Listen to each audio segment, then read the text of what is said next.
नमस्कार दोस्तों, स्वागत है आपका आर ऑडियो बुक स्टूडियो में, आपके अपने चैनल पर, जहां हम महान व्यक्तित्वों के जीवन, उनकी यात्राओं और उनकी शिक्षाओं को ऑडियो बुक के रूप में प्रस्तुत करते हैं। आज हम लेकर आए हैं एक ऐसी ही महान जीवन गाथा, श्री रामकृष्ण परमहंस की। 1836 में बंगाल के एक अत्यंत गरीब गांव में एक बालक का जन्म हुआ, जिसके माता पिता भक्त ब्राह्मण थे, जिन्हें उसके जन्म से पहले ही दिव्य संकेत मिल चुके थे। गदाधर नाम के इस बालक ने बचपन में ही औपचारिक स्कूली शिक्षा को ये कहकर ठुकरा दिया कि सांसारिक ज्ञान ईश्वर की तुलना में व्यर्थ हैं। मात्र 6 या 7 वर्ष की आयु में काले बादलों के बीच उड़ते सफेद बगुलों को देखते हुए वो पहली बार समाधि में चला गया। ये अध्याय एक ऐसे बालक की कहानी है जो जन्म से ही इस दुनिया का होकर भी इस दुनिया का नहीं था। ये कोई साधारण बच्चा नहीं था, ये वो बच्चा था जो पहले से ही ईश्वर द्वारा चुना गया था। आइए उस जीवन की शुरुआत को धीरे धीरे और गहराई से समझते हैं। कहानी की शुरुआत होती है बंगाल के हुगली जिले के एक छोटे से गांव से, जिसका नाम है कामारपुकुर। आज की भागदौड़ भरी दुनिया से बहुत दूर ये गांव शांति और सरलता का प्रतीक था, जहां धान के हरे भरे खेत हवा में लहराते थे, तालाबों में कमल खिलते थे और लोगों का जीवन धर्म के इर्द गिर्द घूमता था। यहाँ की मिट्टी सरल थी, लोग सरल थे, लेकिन उनके विचार उच्च थे। इसी गांव में एक ब्राह्मण परिवार रहता था, खुदीराम चट्टोपाध्याय और उनकी पत्नी चंद्रमणि देवी। ये दोनों केवल नाम के ब्राह्मण नहीं थे, बल्कि अपने कर्मों से ऋषि समान थे। खुदीराम जी सत्यवादी थे। उनकी सत्यनिष्ठा की एक प्रसिद्ध कहानी है जो हमें बताती है कि रामकृष्ण को विरासत में क्या मिला था। खुदीराम पहले देरे गांव में रहते थे। वहां के जमींदार ने उनसे एक झूठी गवाही देने को कहा। खुदीराम जानते थे कि मना करने का परिणाम भयानक होगा, लेकिन उन्होंने सत्य को चुना। उन्होंने झूठ बोलने से इनकार कर दिया, जिसके परिणाम स्वरूप जमींदार ने उनकी सारी पुश्तैनी जमीन छीन ली और उन्हें गांव से निकाल दिया। सब कुछ खोकर वे कामारपुकुर आ गए और एक छोटी सी झोपड़ी में रहने लगे। गरीबी थी, लेकिन धर्म उनके साथ था। इसी सत्य और त्याग की नींव पर उस महान आत्मा का आगमन होने वाला था। जन्म से पहले ही नियति ने अपने संकेत देने शुरू कर दिए थे। खुदीराम जी गया तीर्थ यात्रा पर गए थे। वहां भगवान विष्णु के मंदिर में रात्रि को उन्हें एक अद्भुत स्वप्न आया। भगवान गदाधर अर्थात विष्णु ने उनसे कहा, मैं तुम्हारे घर पुत्र रूप में जन्म लूंगा। खुदीराम चौंक उठे। उन्होंने सोचा, मैं तो एक गरीब ब्राह्मण हूं, मैं ईश्वर की सेवा कैसे कर पाऊंगा। लेकिन ये विधाता का विधान था। उधर कामारपुकुर में चंद्रमणि देवी को भी विचित्र अनुभव हो रहे थे। एक दिन वे शिव मंदिर के पास खड़ी थीं, तभी उन्होंने देखा कि भगवान शिव की मूर्ति से एक तीव्र दिव्य ज्योति निकली और सीधी उनकी ओर आई।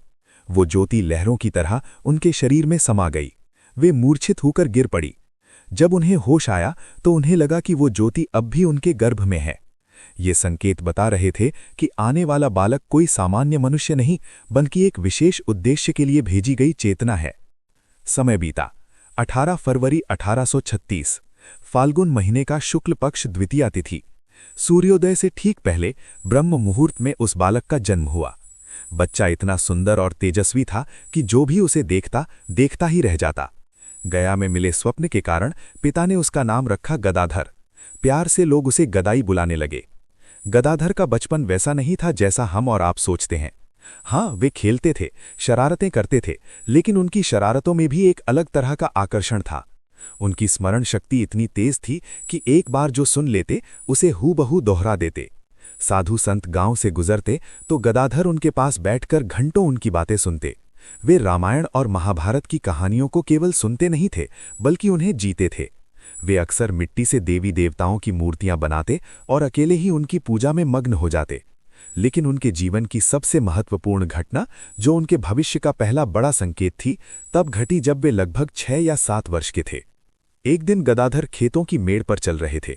वे अपने साथ एक छोटी टोकरी में मुढ़ी यानी भुने हुए चावल लेकर खा रहे थे। बारिश का मौसम था। आसमान में घने काले डरावने बादल छाए हुए थे। पूरा आकाश काला हो चुका था। तभी अचानक बादलों के उस काले कैनवस पर दूधिया सफेद बगुलों की एक पंक्ति उड़ती हुई गुजरी।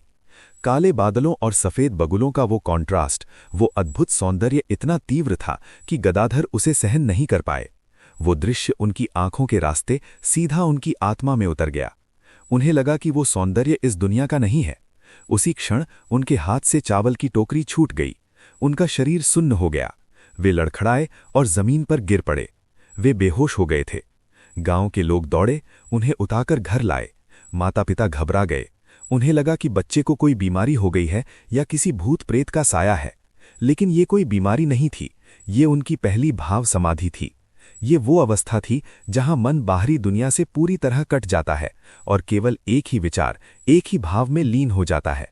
रामकृष्ण ने बाद में बताया कि उस बेहोशी में उन्हें कोई दर्द नहीं था, बल्कि एक असीम आनंद की लहर थी। यहां हमें एक गहरी बात समझनी होगी। आध्यात्म केवल बंद कमरे में ध्यान करना नहीं है। जब मन पूरी तरह शुद्ध होता है तो प्रकृति का एक साधारण दृश्य भी समाधि का कारण बन सकता है। रामकृष्ण का जीवन हमें सिखाता है कि सौंदर्य ही ईश्वर का द्वार है। जैसे जैसे गदाधर बड़े हुए, एक और संकट सामने आया, शिक्षा का संकट। उस समय ब्राह्मण परिवारों में शिक्षा का मतलब था संस्कृत पढ़ना, ताकि वे पुजारी बन सकें और पैसा कमा सकें। गदाधर को स्कूल भेजा गया। वे बहुत होशियार थे, लेकिन उन्हें स्कूल की पढ़ाई से नफरत थी। उनके बड़े भाई रामकुमार ने गदाधर को समझाया, गदाई, पढ़ोगे नहीं तो कमाओगे कैसे? तब बालक गदाधर ने वो ऐतिहासिक उत्तर दिया जो आज भी गूंजता है। उन्होंने कहा, दादा, मुझे वो विद्या नहीं चाहिए जो केवल चावल और केले का जुगाड़ करना सिखाए। मुझे तो वो विद्या चाहिए जिससे मुझे सच्चा ज्ञान मिले, जिससे ईश्वर की प्राप्ति हो। सोचिए, एक छोटा बच्चा समाज के सबसे बड़े ढांचे को चुनौती दे रहा था। वे कह रहे थे कि जिस पढ़ाई का उद्देश्य केवल पेट भरना है, वो उनके लिए बेकार है। ये उनके मानसिक अनुशासन का पहला प्रमाण था। उन्होंने बचपन में ही तय कर लिया था कि वे भीड़ का हिस्सा नहीं बनेंगे। जब गदाधर 7 वर्ष के थे तो उनके जीवन में एक बड़ा वज्रपात हुआ। उनके पिता खुदीराम जी का देहांत हो गया। पिता की मृत्यु ने बालक गदाधर को पूरी तरह बदल दिया। जो बच्चा हंसता खेलता था वो अब गंभीर हो गया। वे घंटों शमशान या आम के बगीचों में अकेले बैठे रहते। उन्हें ये समझ आ गया था कि ये शरीर नश्वर है, यहाँ सब कुछ मिट जाने वाला है। इस वैराग्य ने उनकी ईश्वर को पाने की प्यास को और बढ़ा दिया। गदाधर के चरित्र में निडरता कितनी थी, इसका पता हमें उनकी जनेऊ संस्कार की घटना से मिलता है। ये घटना बहुत महत्वपूर्ण है। उस समय जाति प्रथा बहुत कठोर थी। गदाधर की एक पड़ोसिन थीं, धनी, जो जाति से लोहार थीं। गदाधर उन्हें अपनी मां मानते थे। बचपन में गदाधर ने धनी को वचन दिया था, मां, जब मेरा जनेऊ होगा तो मैं पहली भिक्षा तुमसे ही लूंगा। परंपरा के अनुसार ब्राह्मण बालक अपनी पहली भिक्षा केवल ब्राह्मण या उच्च कुल की महिला से ही ले सकता था। जब परिवार और पंडितों को गदाधर के इस वचन का पता चला तो हड़कंप मच गया। रामकुमार और अन्य रिश्तेदारों ने समझाया, गदाधर, ये धर्म के विरुद्ध है, वो नीची जाति की है, तुम उससे भिक्षा नहीं ले सकते। तब गदाधर ने दृढ़ता से कहा, अगर मैं अपना वचन नहीं निभा सकता तो जनेऊ पहनने का क्या अर्थ है? सत्य ही तो ब्राह्मण का सबसे बड़ा धर्म है। अगर मैंने उसे मां कहा है तो मैं उसी से भिक्षा लूंगा। एक तरफ सैकड़ों साल पुरानी परंपरा थी और दूसरी तरफ एक छोटे से बालक का सत्य। अंततः गदाधर की जिद के आगे सबको झुकना पड़ा। उन्होंने धनी लोहारिन से ही पहली भिक्षा ली। ये घटना बताती है कि रामकृष्ण परमहंस केवल एक भक्त नहीं थे, वे एक क्रांतिकारी भी थे। उनके लिए मानवीय संबंध और सत्य समाज के बनाए नियमों से कहीं ऊपर थे। धीरे धीरे गदाधर किशोरावस्था में प्रवेश कर रहे थे। उनकी समाधियां अब और गहरी होने लगी थीं। कभी शिव का अभिनय करते हुए, कभी कीर्तन गाते हुए वे सुध-बुध खो बैठते। गांव वाले उन्हें समझ नहीं पा रहे थे। परिवार की आर्थिक स्थिति बिगड़ती जा रही थी। बड़े भाई रामकुमार कलकत्ता चले गए थे ताकि वहां कुछ काम करके परिवार चला सकें। गांव में गदाधर का मन अब और विरक्त होता जा रहा था। उन्हें लगता था कि उनका जीवन किसी और ही उद्देश्य के लिए है, लेकिन रास्ता नहीं मिल रहा था। तभी रामकुमार ने गदाधर को कलकत्ता बुलाने का फैसला किया। उन्हें लगा कि शहर में आकर गदाधर का मन कामकाज में लगेगा और वे पूजा पाठ सीखकर कुछ पैसा कमा सकेंगे। 17 वर्ष की आयु में गदाधर ने अपने प्यारे गांव कामारपुकुर, अपने दोस्तों और बचपन की यादों को अलविदा कहा। वे कलकत्ता के लिए रवाना हुए। क्या ये केवल एक यात्रा थी? नहीं, ये एक साधारण पुजारी से परमहंस बनने की यात्रा की शुरुआत थी। वे शहर जा रहे थे, लेकिन पैसा कमाने के लिए नहीं। नियति उन्हें वहां ले जा रही थी जहां मां काली साक्षात उनका इंतजार कर रही थीं, दक्षिणेश्वर। ये बचपन की शुद्धता थी। ये वो नींव थी जिस पर उनका पूरा जीवन खड़ा हुआ था।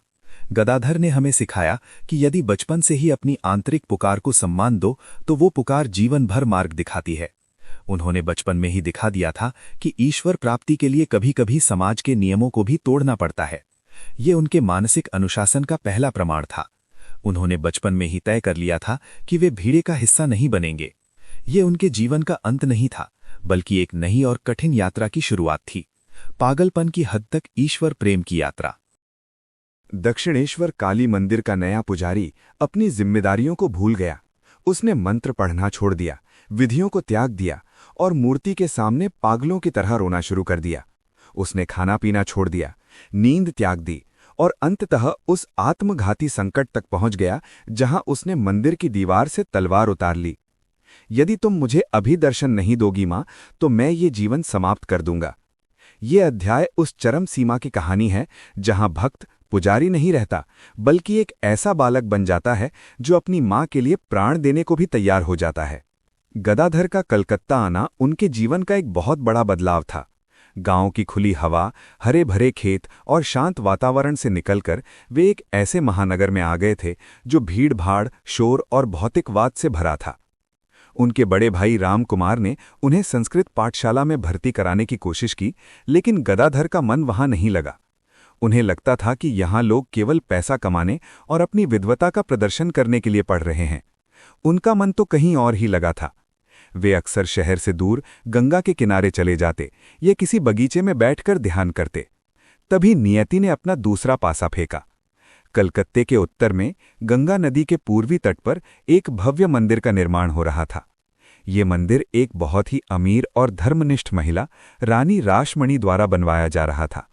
रानी रासमणी जाति से कैवर्त यानी मछुआरे समुदाय से थीं, इसलिए उस समय के रूढ़िवादी ब्राह्मणों ने उनके मंदिर में पुजारी बनने से इनकार कर दिया था।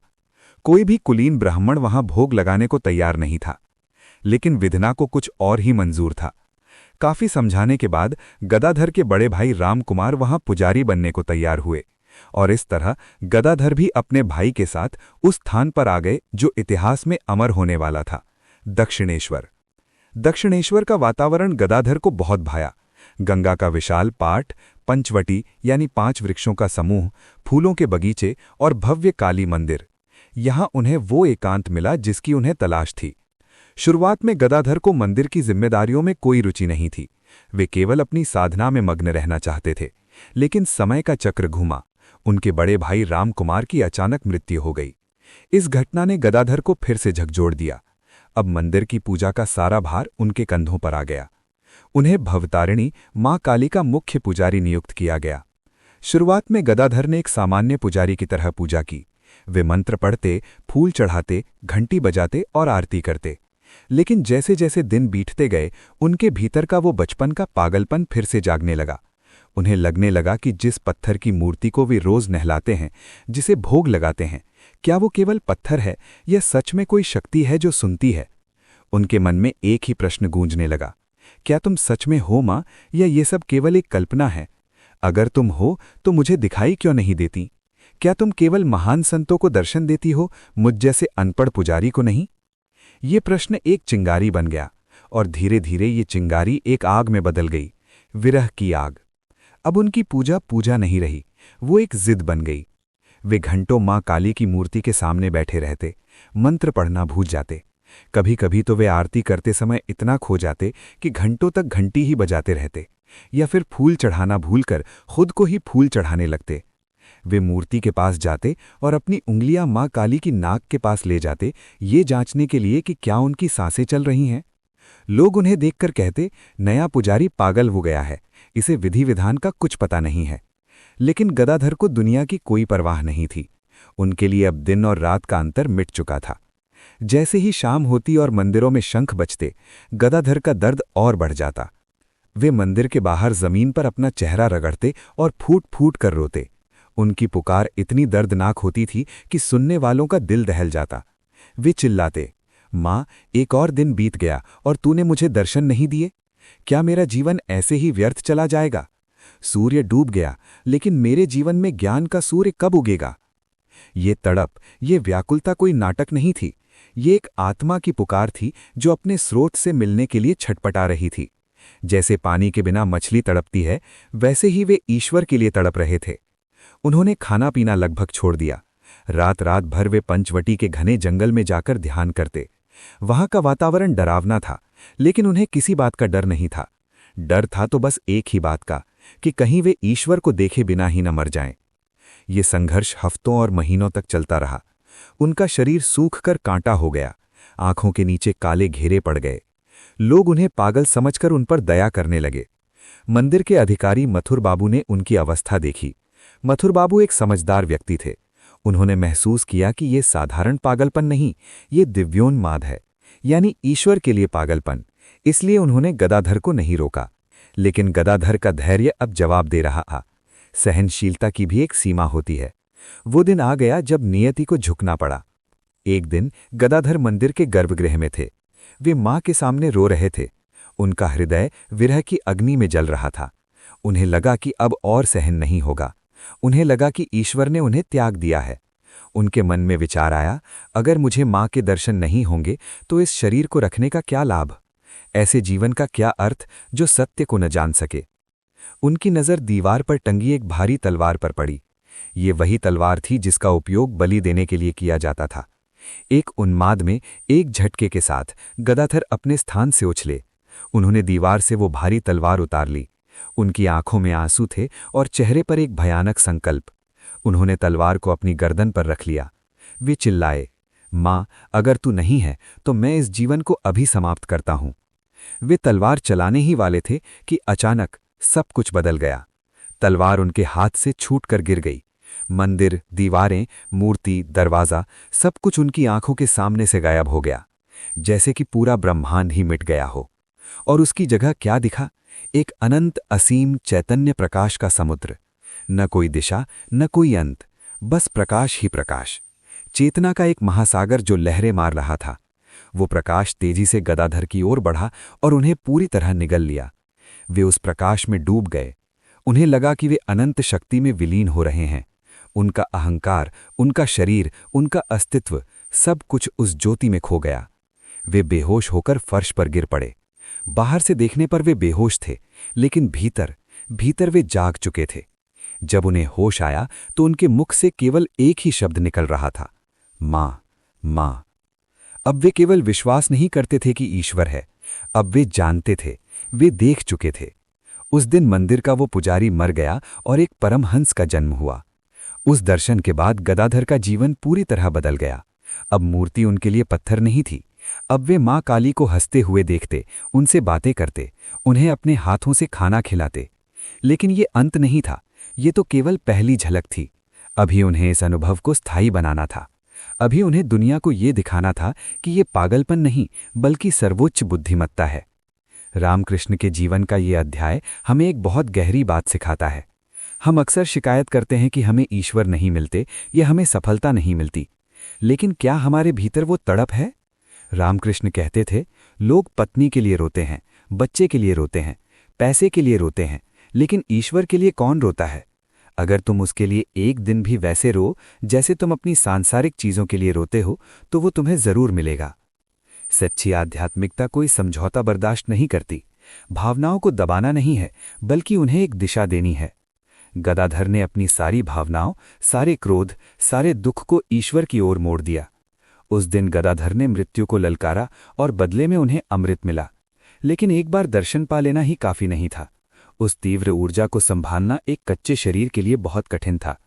अब उनके जीवन में एक ऐसा तूफान आने वाला था जिसे दुनिया पागलपन कहती है, लेकिन संत उसे महाभाव कहते हैं।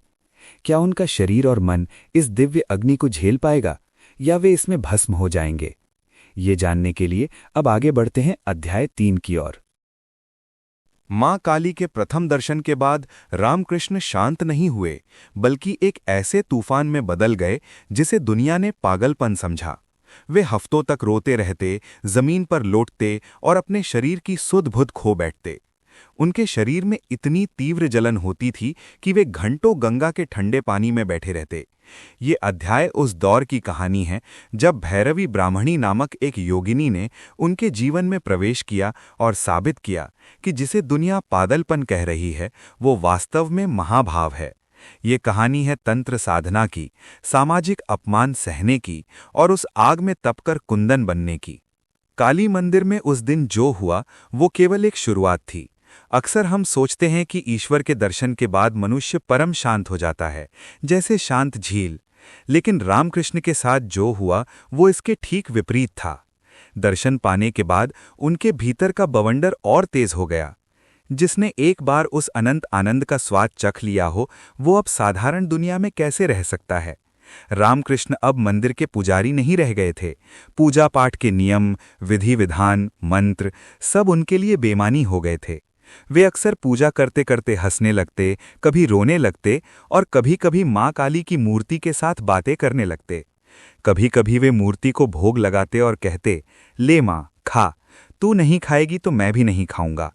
और कभी कभी वे भोग का नैवेद्य खुद ही खा लेते और कहते, माँ तू और मैं अलग कहाँ हैं। मंदिर के कर्मचारियों और दर्शनार्थियों के लिए ये व्यवहार असहनीय था। लोग कहने लगे, भट्टाचार्य जी के छोटे बेटे का दिमाग खराब हो गया है, उसने अपनी मानसिक पवित्रता खो दी है। उन्हें पागल पुजारी कहा जाने लगा। लेकिन ये पागलपन मानसिक बीमारी नहीं थी, ये दिव्य उन्माद था। भक्ति शास्त्रों में इसे महाभाव कहा गया है।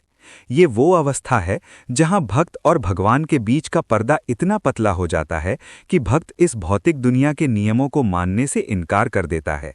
उनकी हालत इतनी विचित्र थी कि उनके शरीर में भौतिक परिवर्तन होने लगे। उन्हें अपने शरीर के भीतर एक भयानक जलन महसूस होती थी, जैसे कि उनके अंदर कोई आग जल रही हो। ये विरह की अग्नि थी। ये जलन इतनी तेज होती थी कि वे राहत पाने के लिए गीला तौलिया अपने सिर पर रखते या घंटों तक गंगा नदी के गले तक पानी में खड़े रहते। डॉक्टरों को बुलाया गया, वैद्यों ने तरह तरह की दवाइयां दी, लेप लगाए, लेकिन कोई दवा उस रोग को ठीक नहीं कर सकी जो ईश्वर के प्रेम से उपजा था। इस पागलपन को ठीक करने के लिए उनके परिवार ने एक अंतिम सामाजिक उपाय भी अपनाया। उन्होंने सोचा कि अगर गदाधर की शादी करवा दी जाए तो गृहस्थ जीवन की जिम्मेदारियां उसे होश में ले आएंगी। कामारपुकुर के पास ही जयराम बाटी गांव की एक 5 वर्षीय बालिका शारदा देवी से उनका विवाह तय कर दिया गया। उस समय रामकृष्ण 23 वर्ष के थे। ये विवाह संपन्न हुआ, लेकिन परिवार की योजना सफल नहीं हुई। रामकृष्ण का मन तो बहुत पहले ही उस जगदम्बा यानी माँ काली को समर्पित हो चुका था। विवाह उन्हें सांसारिकता में नहीं बांध सका। वे कुछ समय बाद फिर दक्षिणेश्वर लौट आए और उनकी साधना और तीव्र हो गई। जब पूरी दुनिया उन्हें पागल समझकर उनका तिरस्कार कर रही थी, तब नियति ने उनके जीवन में एक रक्षक को भेजा। एक दिन दक्षिणेश्वर में एक भैरवी यानी योगिनी का आगमन हुआ। वो गेरुआ वस्त्र पहने हुए थी, बाल खुले थे और चेहरा तेजस्वी था। उसका नाम था भैरवी ब्राह्मणी। वो तंत्र और भक्ति शास्त्रों की एक महान विदुषी थीं। जब भैरवी ने रामकृष्ण को देखा तो वे पहली नज़र में ही सब कुछ समझ गईं। जहां दुनिया को एक पागल दिख रहा था, वहां भैरवी को एक महायोगी दिखाई दिया। उन्होंने रामकृष्ण को सांत्वना दी और कहा, बेटा तुम पागल नहीं हो। ये जो लक्षण तुम्हारे शरीर में दिख रहे हैं, जलन, रोना, सुध-बुध खोना, ये तो महाभाव के लक्षण हैं। ये केवल राधा जी और चैतन्य महाप्रभु जैसे महान अवतारों में देखे गए हैं। दुनिया अज्ञानी है, इसलिए वे तुम्हें समझ नहीं पा रहे हैं। भैरवी का आना रामकृष्ण के जीवन का एक बहुत बड़ा मोड़ था। वे रामकृष्ण की पहली गुरु बनी। उन्होंने मंदिर के मथुर बाबू और बड़े बड़े पंडितों की एक सभा बुलाई। उस सभा में शास्त्रों के प्रमाण देकर उन्होंने सिद्ध किया कि रामकृष्ण कोई साधारण पागल नहीं, बल्कि ईश्वरीय अवतार की अवस्था में हैं। उस दिन से लोगों का नजरिया बदलने लगा। लेकिन केवल सम्मान पाना रामकृष्ण का उद्देश्य नहीं था। उन्हें तो उस सत्य को पूरी तरह जानना था। भैरवी के मार्गदर्शन में रामकृष्ण ने तंत्र साधना शुरू की। तंत्र का मार्ग बहुत कठिन और खतरनाक माना जाता है। इसमें साधक को शमशान में साधना करनी होती है और उन चीज़ों का सामना करना होता है जिनसे सामान्य मनुष्य डरता है या घृणा करता है। पंचवटी के नीचे रात के सन्नाटे में रामकृष्ण ने 64 प्रकार की तंत्र साधनाएं की। तंत्र का उद्देश्य है हर चीज में ईश्वर को देखना, चाहे वो पवित्र हो या अपवित्र, सुंदर हो या कुरूप। रामकृष्ण ने ये साधना इतनी तीव्रता से की कि जो सिद्धियां प्राप्त करने में सामान्य योगियों को वर्षों लग जाते थे, उन्होंने वे केवल कुछ दिनों में प्राप्त कर लीं। उनका मन इतना शुद्ध था कि तंत्र की वाममार्गी क्रियाओं जैसे मांस या मदिरा का सांकेतिक प्रयोग उनकी आवश्यकता ही नहीं पड़ी। उन्होंने केवल मानसिक संकल्प से ही उन अवस्थाओं को पार कर लिया।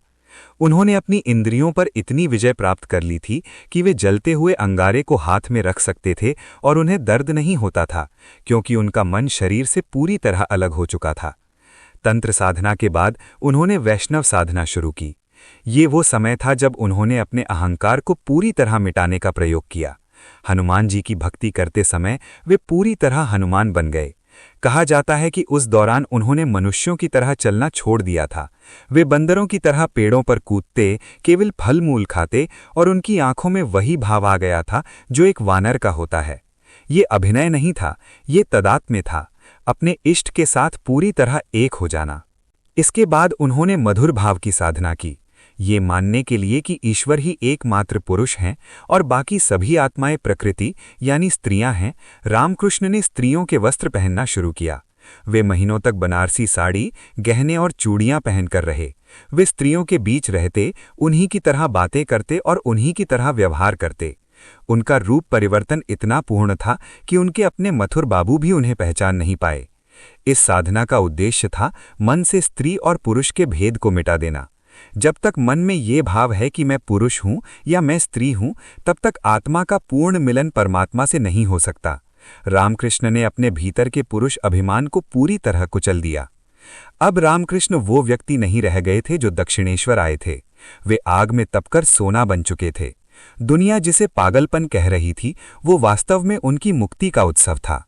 उन्होंने दिखा दिया कि ईश्वर को पाने के लिए केवल मंदिर में घंटी बजाना काफी नहीं है। उसके लिए अपने अस्तित्व को, अपनी पहचान को, अपनी शर्म और अपने अहंकार को पूरी तरह मिटाना पड़ता है। वे उस स्थिति में पहुंच गए थे जहां उन्हें कुत्ते में, बिल्ली में और एक पापी मनुष्य में भी सब में एक ही मां काली दिखाई देती थीं। एक बार किसी ने देखा कि वे कुत्ते का जूठा खाना खा रहे हैं। जब लोगों ने घृणा की तो उन्होंने कहा, कैसा कुत्ता, कौन सा जूठा, मुझे तो यहाँ केवल भगवान ही दिखाई दे रहे हैं। ये समदृष्टि ही उनकी साधना का फल था। रामकृष्ण का ये अध्याय हमें मानसिक दृढ़ता का सबसे बड़ा पाठ पढ़ाता है। सच्ची मानसिक शक्ति ये नहीं है कि आप भावनाओं को महसूस ना करें। सच्ची शक्ति ये है कि आप भावनाओं के उस भयंकर तूफान के बीच में भी अपने लक्ष्य पर अडिग रहें। जब पूरी दुनिया आपको गलत कहे, जब आपका अपना शरीर साथ छोड़ने लगे, तब भी अपने आंतरिक सत्य पर टिके रहना, यही असली साधना है। रामकृष्ण ने हमें सिखाया कि समाज क्या सोचता है इसकी परवाह वही करता है जो समाज से कुछ चाहता है। जिसे ईश्वर चाहिए वो लोक लाज के परे चला जाता है। तंत्र और भक्ति की अग्नि में तपकर रामकृष्ण अब शुद्ध हो चुके थे। उन्होंने रूप के माध्यम से ईश्वर को पा लिया था। उन्होंने मां काली को देख लिया था, लेकिन उनकी यात्रा अभी पूरी नहीं हुई थी। अब तक उन्होंने ईश्वर को रूप में देखा था, एक मां के रूप में, एक शक्ति के रूप में। लेकिन क्या ईश्वर केवल रूप है या वो निराकार भी है? अब उनके जीवन में एक ऐसा गुरु आने वाला था जो उनके हाथ में एक और तलवार थमाने वाला था, ज्ञान की तलवार।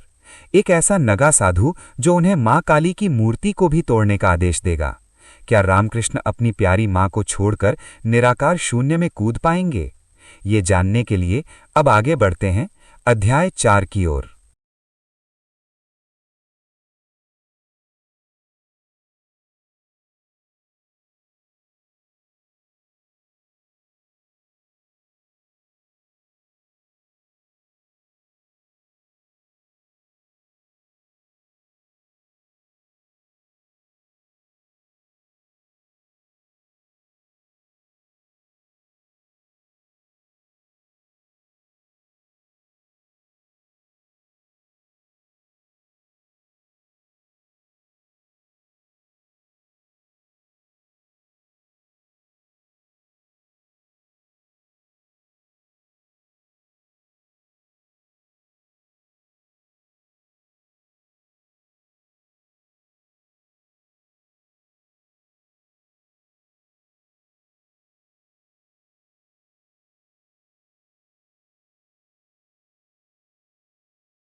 हिंदू धर्म की सभी शाखाओं, तंत्र, वैष्णव और अद्वैत वेदांत के शिखर को छूने के बाद रामकृष्ण परमहंस रुके नहीं।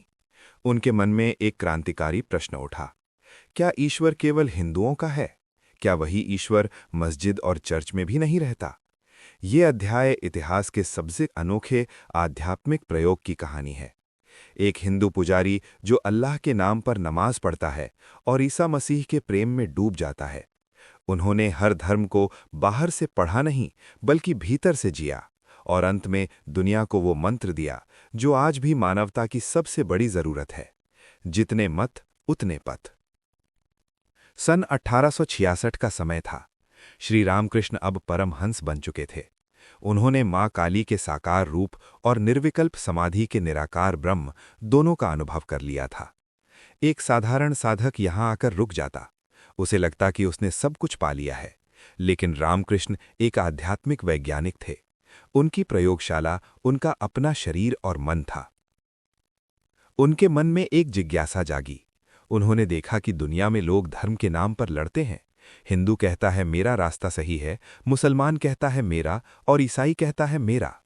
रामकृष्ण जानना चाहते थे कि क्या वे रास्ते सच में अलग अलग जगहों पर जाते हैं या अंत में एक ही छत के नीचे मिलते हैं। ये जानने का एक ही तरीका था, उन रास्तों पर खुद चलकर देखना। दक्षिणेश्वर के बगीचे में गोविंद राय नामक एक सूफी साधक का आना हुआ। गोविंद राय जन्म से हिंदू क्षत्रिय थे, लेकिन उन्होंने इस्लाम धर्म अपना लिया था और वे कुरान और सूफी फकीरों की शिक्षाओं में रंगे हुए थे। रामकृष्ण ने जब उन्हें नमाज पढ़ते और अल्लाह के प्रेम में रोते देखा तो वे उनकी ओर खिंचे चले गए। रामकृष्ण ने गोविंद राय से कहा, मुझे भी इस्लाम की दीक्षा दो। मैं देखना चाहता हूं कि अल्लाह अपने भक्तों से कैसे मिलता है। सोचिए, एक कट्टर हिंदू मंदिर का मुख्य पुजारी जो ब्राह्मण कुल में जन्मा हो, वो इस्लाम धर्म अपनाने जा रहा था। ये उस समय के समाज के लिए अकल्पनीय था। दीक्षा लेने के बाद रामकृष्ण का जीवन पूरी तरह बदल गया। रामकृष्ण कोई भी काम आधा अधूरा नहीं करते थे। जब उन्होंने इस्लाम साधना शुरू की तो वे पूरी तरह मुसलमान बन गए। उन्होंने हिंदू देवताओं की मूर्तियों को देखना बंद कर दिया, यहाँ तक कि अपनी प्राणप्रिय मां काली के मंदिर जाना भी छोड़ दिया। वे मंदिर परिसर के बाहर एक कुटिया में रहने लगे। उन्होंने हिंदू वेशभूषा त्याग दी। वे एक मुसलमान की तरह तहमत पहनने लगे। वे दिन में 5 बार नमाज पढ़ने लगे और निरंतर अल्लाह अल्लाह का जाप करने लगे। उनके खाने पीने का ढंग भी बदल गया। वे मानसिक रूप से वही भोजन करने लगे जो एक मुसलमान करता है। ये साधना 3 दिन तक चली। 3 दिन बाद उन्हें एक दिव्य दर्शन हुआ। उन्होंने देखा कि एक लंबी दाढ़ी वाले गंभीर और तेजस्वी महापुरुष पैगंबर ज्योति के रूप में उनकी ओर आ रहे हैं। वो ज्योति उनके पास आई और उनके हृदय में समा गई।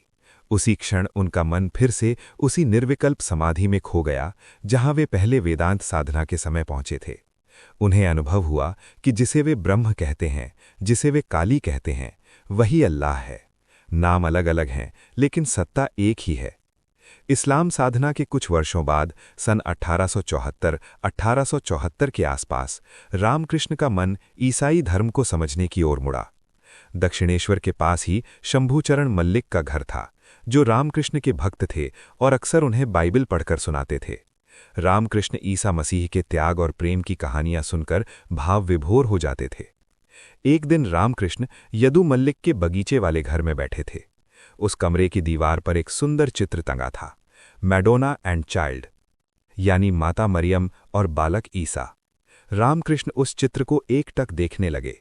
देखते ही देखते वो चित्र जीवंत हो उठा। उन्हें लगा कि माता मरियम और बाल ईसा की मूर्तियों से किरणें निकलकर उनके हृदय में प्रवेश कर रही हैं। उस दिन के बाद उनका मन फिर बदल गया। अब वे ईसा के ध्यान में डूब गए।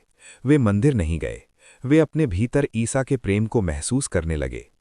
3 दिन बाद वे पंचवटी में टहल रहे थे, तभी उन्होंने देखा कि एक बहुत ही सुंदर गोरे रंग का, लंबी नाक और बड़ी बड़ी आंखों वाला एक विदेशी सन्यासी उनकी ओर आ रहा है। उस सन्यासी के गले में कोई माला नहीं थी, लेकिन उनके चेहरे पर एक अद्भुत शांति थी, योगियों वाली शांति।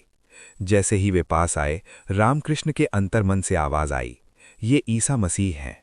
ये वही महायोगी हैं, ईश्वरीय प्रेम के अवतार, जिन्होंने दुनिया के पापों को धोने के लिए अपने रक्त का बलिदान दिया। ईसा मसीह की वो मूर्ति रामकृष्ण की ओर बढ़ी और उनके शरीर में विलीन हो गई। रामकृष्ण फिर से उसी ब्रह्म चेतना में खो गए। इस प्रकार एक अनपढ़ पुजारी ने अपने प्रत्यक्ष अनुभव से वो सत्य सिद्ध कर दिया जिस पर दुनिया भर के विद्वान सदियों से बहस कर रहे थे। इस अनुभव के बाद रामकृष्ण ने एक बहुत सुंदर उदाहरण दिया जो आज भी प्रासंगिक है। वे कहते थे, एक तालाब है जिसके कई घाट हैं। एक घाट पर लोग पानी भरते हैं और उसे जल कहते हैं, दूसरे घाट पर लोग उसे पानी कहते हैं, तीसरे घाट पर लोग उसे वाटर कहते हैं। नाम अलग अलग हैं लेकिन वस्तु एक ही है। उसी तरह कोई उसे ईश्वर कहता है, कोई गॉड, कोई अल्लाह, कोई ब्रह्म, लेकिन वो है एक ही। उन्होंने एक और प्यारा उदाहरण दिया, जैसे एक माँ अपने अलग अलग बच्चों के लिए अलग अलग तरह से मछली पकाती है। जिसका पेट कमज़ोर है उसे शोरबा देती है, जो तगड़ा है उसे मसालेदार मछली देती है। माँ सबको वही देती है जो वे पचा सकें। वैसे ही ईश्वर ने अलग अलग देशों और संस्कृतियों के लिए अलग अलग धर्म बनाए हैं ताकि हर कोई अपनी क्षमता के अनुसार उस तक पहुंच सके। इस विचार को उन्होंने एक सूत्र में पिरोया, यतो मत ततो पथ, यानी जितनी विचारधाराएं हैं उतने ही ईश्वर तक पहुंचने के रास्ते हैं। रामकृष्ण की ये शिक्षा केवल सहिष्णुता की नहीं थी। सहिष्णुता का अर्थ होता है मैं मानता हूं कि तुम गलत हो फिर भी मैं तुम्हें बर्दाश्त कर रहा हूं। लेकिन रामकृष्ण ने स्वीकार्यता सिखाई। उन्होंने सिखाया तुम भी उतने ही सही हो जितना मैं हूं। उन्होंने कहा कि धर्म का उद्देश्य लड़ना नहीं बल्कि अनुभव करना है। अगर तुम सच्चे दिल से अपने रास्ते पर चलोगे तो तुम उसी छत पर पहुंचोगे जहां दूसरे रास्ते वाले पहुंच रहे हैं। ये संवेश उस समय के भारत के लिए एक संजीवनी बूटी जैसा था। 19वीं सदी में जब लोग अंग्रेजी सभ्यता और ईसाई मिशनरियों के प्रभाव में अपने धर्म को हीन समझने लगे थे या फिर धर्म के नाम पर कट्टरता फैला रहे थे, तब रामकृष्ण ने दिखाया कि सत्य किसी एक धर्म की जागीर नहीं है। अध्याय 5 हमें मानसिक और भावनात्मक परिपक्वता का पाठ पढ़ाता है। सच्ची मानसिक दृढ़ता इसमें नहीं है कि आप अपनी एक ही बात पर अड़े रहें और दूसरों को गलत साबित करें। सच्ची दृढ़ता इसमें है कि आप अपने अहंकार को छोड़ सकें। वो अहंकार जो कहता है कि मेरा धर्म ही श्रेष्ठ है या मेरी विचारधारा ही सही है। रामकृष्ण सिखाते हैं कि नदी का पानी टेढ़ा मेढ़ा बह सकता है लेकिन अंत में उसे सागर में ही मिलना है। अगर आप आज भी धर्म, राजनीति या विचारों को लेकर कट्टर हैं तो आप रामकृष्ण के संदेश को नहीं समझ पाए। ईश्वर को सीमाओं में नहीं बांधा जा सकता। अब रामकृष्ण की साधना पूरी हो चुकी थी। वे एक पूर्ण अवतार बन चुके थे। उनके पास वो ज्ञान था जो वेदों में था, जो कुरान में था और जो बाइबल में था। वे ज्ञान का एक जीता जागता पुस्तकालय बन गए थे। लेकिन ज्ञान का क्या लाभ अगर उसे बांटने वाला कोई न हो। एक फूल खिल चुका था, अब भंवरों का आना बाकी था। रामकृष्ण अक्सर अपने घर की छत पर चढ़ जाते और जोर जोर से चिल्लाते, ओ मेरे बच्चों, तुम सब कहाँ हो? आ जाओ, मेरा दिल तुम्हारे लिए जल रहा है। मैं तुम्हें ये खजाना देना चाहता हूं। और वे आए। नरेन, राखाल, गिरीश घोष, वे युवा शेर जो इस मशाल को पूरी दुनिया में ले जाने वाले थे। लेकिन इस अंतिम अध्याय में एक अंधेरा भी छिपा था। शरीर नश्वर है और उसे जाना ही पड़ता है। रामकृष्ण का शरीर अब एक भयानक बीमारी की चपेट में आने वाला था जो उनकी अंतिम और सबसे कठिन परीक्षा बनने वाली थी। वो परीक्षा क्या थी और उन्होंने अपने शिष्यों को कैसे तैयार किया, ये जानने के लिए अब आगे बढ़ते हैं अध्याय 6 की ओर। ये अंतिम अध्याय एक ऐसे योद्धा की कहानी है जिसका शरीर कैंसर जैसी जानलेवा बीमारी से जूझ रहा था, लेकिन जिसकी आत्मा ब्रह्मानंद में तैर रही थी। जब डॉक्टर ने उन्हें बोलने से मना किया तो उन्होंने अपनी आंखों और स्पर्श से उपदेश दिया। अपने अंतिम दिनों में उन्होंने नरेंद्रनाथ यानी विवेकानंद जैसे युवा शिष्यों को तैयार किया और अपनी सारी आध्यात्मिक शक्ति उनमें संचारित कर दी। ये कहानी मृत्यु की नहीं बल्कि मृत्यु पर विजय पाने की है, महासमाधि की। सन 1879 यानी 1879 के बाद दक्षिणेश्वर का वातावरण बदल गया था। रामकृष्ण की पुकार सुन ली गई थी। अब वे अकेले नहीं थे, मधुमक्खियां आ चुकी थीं। कलकत्ता के पढ़े लिखे लोग, कॉलेज के छात्र, गृहस्थ और सन्यासी सभी उस चुंबक की ओर खिंचे चले आ रहे थे। दक्षिणेश्वर अब केवल एक मंदिर नहीं बल्कि आनंद का बाजार बन गया था। रामकृष्ण का सिखाने का तरीका अनोखा था। वे कोई लेक्चर नहीं देते थे, न ही संस्कृत के भारी भरकम श्लोक बोलते थे। वे तो गांव की सीधी साधी भाषा में छोटी छोटी कहानियों के माध्यम से जीवन के सबसे गहरे रहस्य समझा देते थे। वे कहते थे, जैसे पानी में नाव रहे तो कोई हर्ज नहीं, लेकिन नाव में पानी नहीं आना चाहिए, वैसे ही तुम दुनिया में रहो, लेकिन दुनिया को अपने मन के भीतर मत आने दो। उनके कमरे में हंसी मजाक होता, कीर्तन होता और समाधि का नृत्य होता। इन्हीं आने वालों में एक युवक था जिसका नाम था नरेंद्रनाथ दत्त, जिसे दुनिया आज स्वामी विवेकानंद के नाम से जानती है। नरेंद्रनाथ उस समय आधुनिक शिक्षा, तर्क और विज्ञान के प्रतीक थे। वे नास्तिक नहीं थे, लेकिन वे हर चीज पर सवाल उठाते थे। वे मूर्तियों को नहीं मानते थे। वे रामकृष्ण के पास केवल परीक्षा लेने आए थे। नरेंद्र ने रामकृष्ण से वही सीधा प्रश्न पूछा जो उन्होंने कई बड़े बड़े विद्वानों से पूछा था, लेकिन कभी संतोषजनक उत्तर नहीं मिला था। नरेंद्र ने पूछा, महाराज, क्या आपने ईश्वर को देखा है? बिना एक पल की देरी के रामकृष्ण ने उत्तर दिया, हाँ, मैंने उसे देखा है। वैसे ही देखा है जैसे मैं तुम्हें देख रहा हूं, बल्कि उससे भी अधिक स्पष्टता से, और अगर तुम चाहो तो मैं तुम्हें भी दिखा सकता हूं। ये उत्तर बिजली की तरह नरेंद्र के दिल में उतर गया। पहली बार कोई ऐसा मिला था जो शायद या किताबों में लिखा है नहीं कह रहा था, बल्कि अपने अनुभव की बात कर रहा था। यहीं से गुरु और शिष्य के बीच वो अनोखा रिश्ता शुरू हुआ जिसने आगे चलकर दुनिया को बदल दिया। रामकृष्ण ने नरेंद्र को केवल उपदेश नहीं दिया, बल्कि अपने स्पर्श से ज्ञान दिया। एक बार उन्होंने अपना पैर नरेंद्र की छाती पर रख दिया और नरेंद्र की आंखों के सामने पूरी दुनिया गायब हो गई। उन्हें समाधि का अनुभव हुआ। लेकिन जैसे हर दिए की लौ बुझने से पहले भड़कती है, वैसे ही रामकृष्ण के शरीर को अब अपनी अंतिम कीमत चुकानी थी। निरंतर समाधि में रहने और दिन रात भक्तों से बातें करने के कारण उनके गले में तकलीफ रहने लगी। सन 1885 में डॉक्टरों ने निदान किया कि उन्हें गले का कैंसर हो गया है। ये बीमारी बहुत कष्टदायक थी। गले में इतना दर्द होता था कि वे पानी भी मुश्किल से निगल पाते थे। खाना तो लगभग बंद ही हो गया था। शरीर सूखकर कंकाल जैसा होने लगा। डॉक्टरों ने सख्त हिदायत दी, आप बिल्कुल बात नहीं करेंगे और समाधि में तो बिल्कुल नहीं जाएंगे, क्योंकि भावुक होने से गले की नसों पर जोर पड़ता है और खून बहने लगता है। लेकिन क्या सागर को लहरें मारने से रोका जा सकता है? जैसे ही कोई भक्त आता और ईश्वर की बात पूछता, रामकृष्ण अपना दर्द भूल जाते। वे इशारों में बात करते और जब रहा नहीं जाता तो धीमी आवाज में समझाने लगते। भक्त रोते हुए कहते, ठाकुर, आप चुप रहिए, आपको दर्द हो रहा है। रामकृष्ण मुस्कुराते और कहते, अरे, ये शरीर तो एक पिंजरा है, इसमें जंग लग रहा है, टूटेगा ही, लेकिन जो इसके अंदर है उसे न कोई बीमारी छू सकती है न मौत। मैं शरीर नहीं हूं, मैं आत्मा हूं।